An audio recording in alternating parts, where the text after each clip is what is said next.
Have you ever wondered where Jesus' 12 apostles ended up? What did they do with their lives? Where did they go after Jesus' great commission to take the gospel to the ends of the earth? And what stories are left behind? Well, in another video, I've already explored the final fate of the apostles and what we can say historically about their deaths. But in this video, the plan is to do a brief survey into what ancient records say about the lives of the apostles. So let's dive in.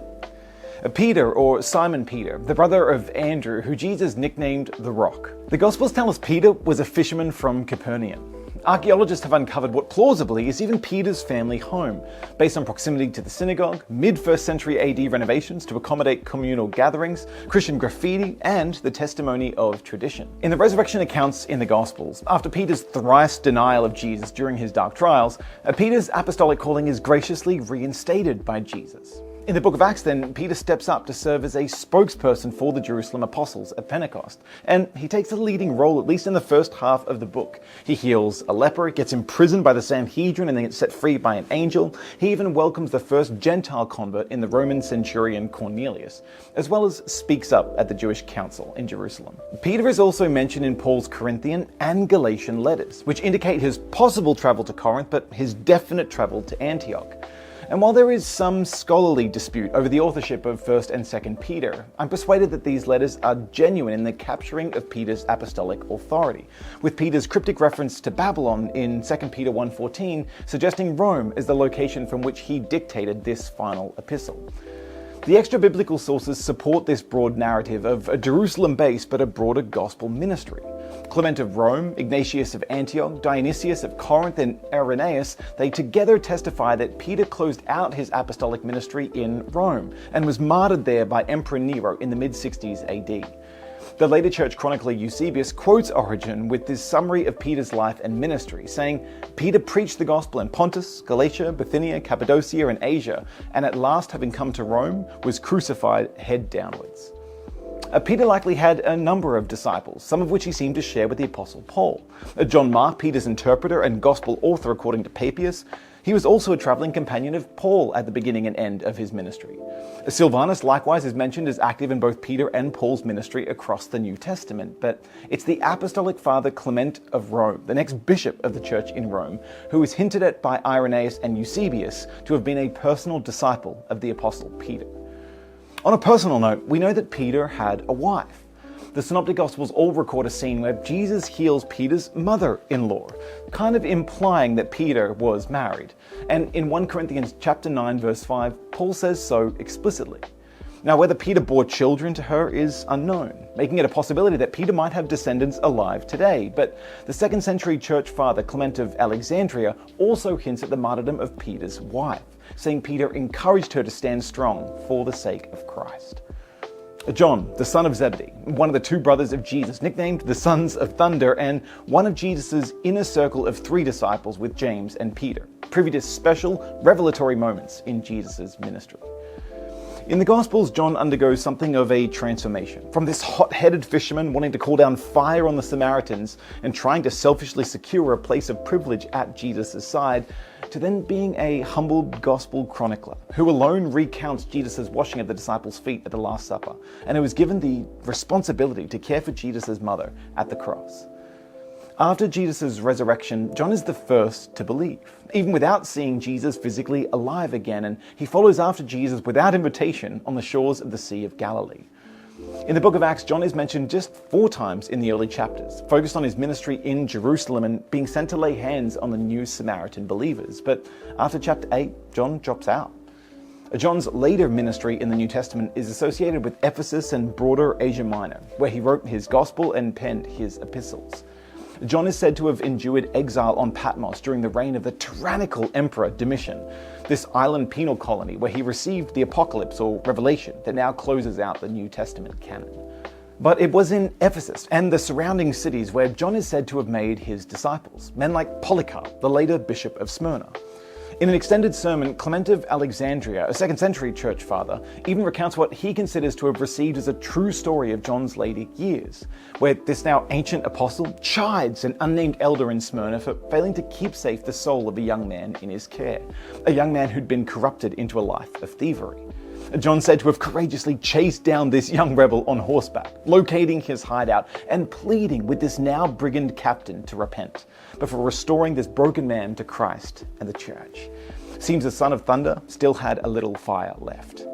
Various church fathers, from Irenaeus to Eusebius to Jerome, unanimously affirm that John served Jesus faithfully in Ephesus until his death, where his tomb you can still find to this day, incorporated into a church that stands above the ruins of Artemis's ancient temple.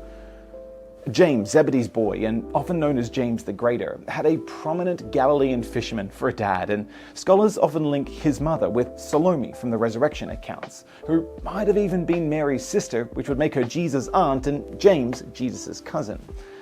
Whether extended family or not, James was part of Jesus' inner circle of 3 disciples in the Gospels, getting an exclusive window into the raising of Jairus' daughter, Jesus' transfiguration, and his agonized prayers in Gethsemane. Despite James's prominence during Jesus' earthly ministry, he takes a relatively minor role after Jesus' ascension, only mentioned once in Acts chapter 12 when he was beheaded by Herod Agrippa, making him the first martyred apostle in the early years of the church, circa 44 AD. Ancient sources add little to what we know about James, except from Eusebius' Ecclesiastical History, which recounts a story from a non-extant work penned by Clement of Alexandria that says that James' impassioned testimony before the tribunal led to the conversion of his very accuser, who confessed Christ on the spot and so was led away alongside James to the executioner. Andrew, Peter's brother, was also a fisherman from Capernaum, but was originally born to his father Jonah in Bethsaida, as his Greek name attests. According to John's Gospel, Andrew was initially a disciple of Jesus' cousin, John the Baptizer, but at John's behest, Andrew and another disciple turned aside to be the first to follow Jesus, earning Andrew the title Protokletos in the Eastern Church, or the first called. Andrew's mentions in the New Testament are scant, where outside his calling and being named amongst the other apostles, Andrew is usually talked about only in reference to bringing someone to Jesus, like introducing Peter to Jesus, or bringing the boy with 5 loaves and 2 fishes to Jesus, or bringing a bunch of Greeks to see Jesus. Quite an enduring legacy for Andrew, bringing people to Jesus. He truly did become a fisher of men. Andrew's only other mention is when he had a private audience alongside Jesus' inner circle on the Mount of Olives to ask Jesus about his second coming and the end of the age. Outside of the New Testament, Eusebius quotes Origen, who records that Andrew took the gospel to the Scythians, preaching the gospel in Greek cities along the northern coast of the Black Sea, or modern-day Russia and the Ukraine. The apocryphal 2nd century Acts of Andrew speaks of Andrew founding the church in Byzantium, with Andrew preaching in Thrace. And our ancient sources converge on Andrew's martyrdom in the city of Patras in Achaia, or Greece, where Andrew faced his death for the testimony of Jesus, perhaps being crucified like his brother Peter. Philip the Apostle, not to be confused with Philip the Evangelist in Acts, is a Greek name, which actually fits John's Gospel, where Philip is emphasized twice as having come from Bethsaida, the very same Hellenized town in Galilee as the brothers Andrew and Peter. Now, while Philip is only mentioned in the Synoptic Gospels in formal lists of Jesus' apostles, he plays a bigger role in John's Gospel. See, after Jesus calls him in chapter 1, Philip immediately believes him to be the Messiah and tracks down Nathanael to persuade him to come and see Jesus. Later, with the feeding of the 5,000 taking place outside Bethsaida, Jesus turns to Philip, a local, to inquire where to buy bread. And in chapter 12, perhaps on account of his name or his Greek-speaking ability, a bunch of Greeks approach Philip, hoping to speak with Jesus.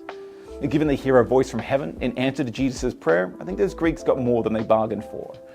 And of course, it is Philip's questions of Jesus in his upper room discourse in John 14 that occasion some of the richest teaching on God's Trinitarian nature, or the oneness between Father and Son. Extra-biblically, little is reliably known about Philip's gospel exploits. Eusebius quotes the church father Papias in reference to Philip having 2 unmarried daughters who lived with him in Hierapolis, this plateau city in the region of Phrygia.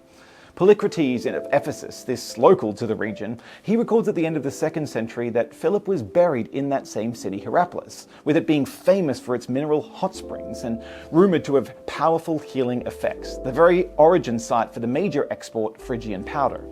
Only the apocryphal Acts of Philip adds any details to these footnotes, claiming that Philip was crucified upside down after converting the proconsul's wife, but this account is considered highly suspect in its truth value. Thomas, an apostle, derived from the Aramaic Tomar, which means twin, and actually has Didymus as the Greek rendering of that same meaning in the New Testament. Beyond being listed among the apostles in the Synoptic Gospels, Matthew, Mark, and Luke, Thomas plays a fascinating role in John's Gospel. With motives unknown, when all the other disciples were fearful to return to Judea in the aftermath of Lazarus' death, it's Thomas who stands alone in encouraging them to go, saying, "Let's go die with Jesus." Thomas's question in the Upper Room Discourse also occasioned some of Jesus' famous claims to exclusivity. "I am the way and the truth and the life. No one comes to the Father except through me." And Thomas has struggled to believe in Jesus' resurrection. When hearing the testimony of the other apostles, that leads not only to this rich evidential challenge that Jesus offers in presenting his wounds to Thomas, but also to Thomas's response, being the first to openly declare Jesus as God and worship him in John's Gospel. Outside of the New Testament, Thomas is said to have taken the gospel east. Origen records that Thomas preached the gospel to the Parthians and serves as a source for the leader Eusebius, who also claims that the apostles, Thomas and Bartholomew together, were assigned this eastward mission to go to Persia and India, a claim affirmed by the 3rd century document, the Didascalia. The apocryphal 3rd century Acts of Thomas narrates Thomas's missionary journey to India, and while no doubt aggrandized, the Christian church in India has historic, rich traditions of the role Thomas played in establishing Christianity in that country, from his landing on the Kerala coastline in 52 AD to his martyrdom near Chennai in 72 AD, killed with a spear. Bartholomew, the apostle. Only ever mentioned in the Synoptic Gospels and the Book of Acts in lists of Jesus' apostles, some scholars identify Bartholomew with Nathanael in John's Gospel, whom Philip introduces to Jesus and Jesus praises as a true Israelite in whom there is no guile. This association, though, is not unanimously agreed upon. Extra-biblically, Origen records that Bartholomew also took the Gospel east to India. Eusebius later reports that Pantanaeus, a 2nd century missionary, actually found a copy of Matthew's Gospel in India, which was reportedly left there by Bartholomew. A tradition echoed by Jerome, who adds this detail that that copy of Matthew's Gospel was penned in Hebrew. The apocryphal 3rd century Acts of Bartholomew, another ostensibly aggrandized source, it claims that Bartholomew also preached in Armenia, even converting an Armenian king, Polemius, which is actually what led to his martyrdom, being flayed alive and even potentially beheaded by Polemius' enraged brother, King Astyages.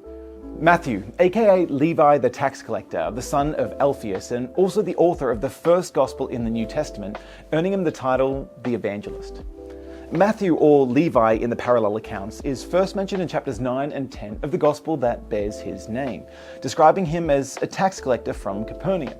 This is a treasonous job in the sight of his fellow Jews, and Matthew may even have collected taxes from Peter and Andrew, who lived there in his collections for Rome, making his calling into Jesus' inner circle no doubt a polarizing event.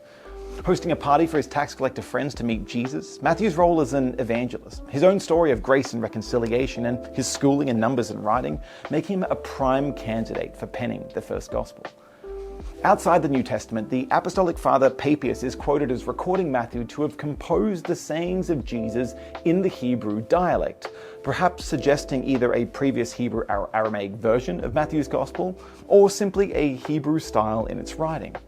Irenaeus echoes Papias' claim, associating Matthew's Gospel with Jewish Christians and saying it was penned first, as does Origen and Eusebius, who later adds Matthew's Gospel was translated, presumably into Greek, with Jerome claiming to have even seen an original Hebrew version of Matthew's Gospel in a library in Caesarea. Clement of Alexandria in the 2nd century claims Matthew was an early missionary, but offers no details where. Eusebius records he preached in Persia, and Jerome in the 4th century shares the tradition that Matthew preached in Ethiopia, where he was supposedly martyred, with the apocryphal 4th century Acts of Matthew colourfully elaborating, narrating how an Ethiopian king, Hyrtacus, set Matthew on fire for preaching the gospel, a story scholars take with a big grain of salt. James, the son of Alphaeus, and so likely the brother of Matthew, is also known as James the Less, not for his spiritual stature, but for being either younger or shorter than James, the son of Zebedee. Think Big James and Little James. Among the Gospels and Acts, little James is often only mentioned in larger lists of the apostles, making his deeds humbly suited to his title. Outside the New Testament, there seems to be some confusion in the early church writings, as little James is often confused with Jesus' brother James, or James the Just, who after his conversion led the church in Jerusalem, penned the New Testament epistle that bears the name James, and was martyred by the high priest Ananias in 66 AD. Hegesippus in the 2nd century is likely the source of this confusion, with Eusebius later citing him and Jerome echoing it. Nothing else is known about James. Jude, or Judas, also known as Thaddeus, not to be confused with Judas Iscariot, nor even Jude, the brother of Jesus, is actually a Greek variant of the Hebrew Judah, which was a common Jewish name in Jesus' time. Thaddeus is mentioned in all of the Gospels amongst lists of Jesus' apostles, but only surfaces once to ask Jesus a question in the upper room discourse in John's Gospel. Outside the New Testament, whilst mentioned by Hegesippus and Eusebius among the lists of the apostles, and as preaching to the people of Edessa, Jerome records that Thaddeus took the Gospel to Mesopotamia, where he was martyred. The later apocryphal Acts of Thaddeus describes his mission in Armenia, preaching about Jesus, healing the sick, casting out demons, and Jude's apostolic duties here are said to have attracted the ire of King Astyages, who crucified him upside down, just like Peter. But again, this source is a work of hagiography that scholars find highly dubious.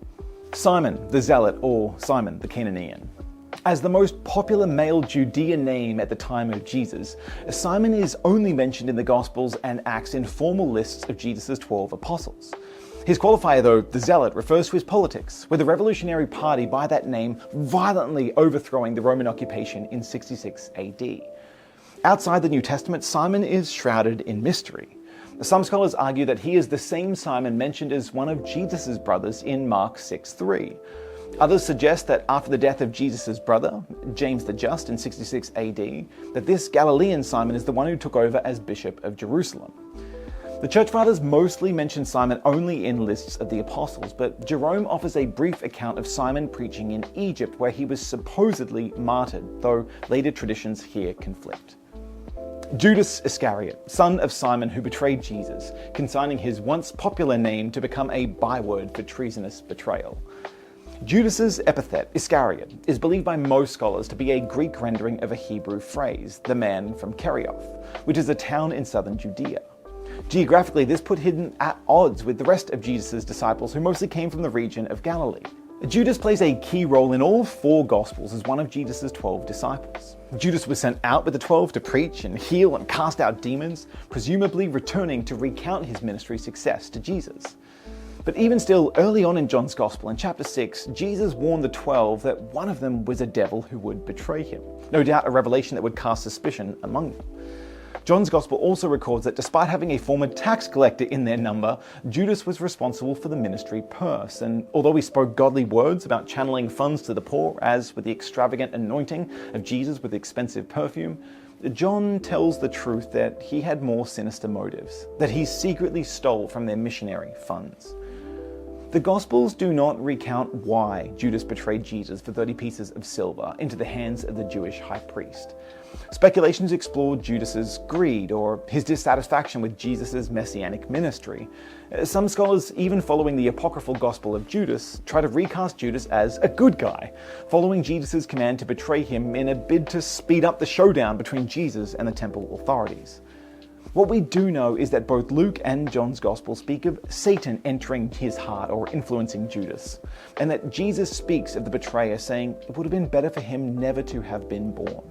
So I think trying to put a positive spin on Judas doesn't work. Judas's story ends in the New Testament, where after betraying Jesus with a kiss in Gethsemane's garden, kind of a retelling of the fall in Genesis where God was betrayed in a garden, he becomes racked with worldly sorrow and tries to return the blood money to the temple before taking his own life in the very field those funds purchased.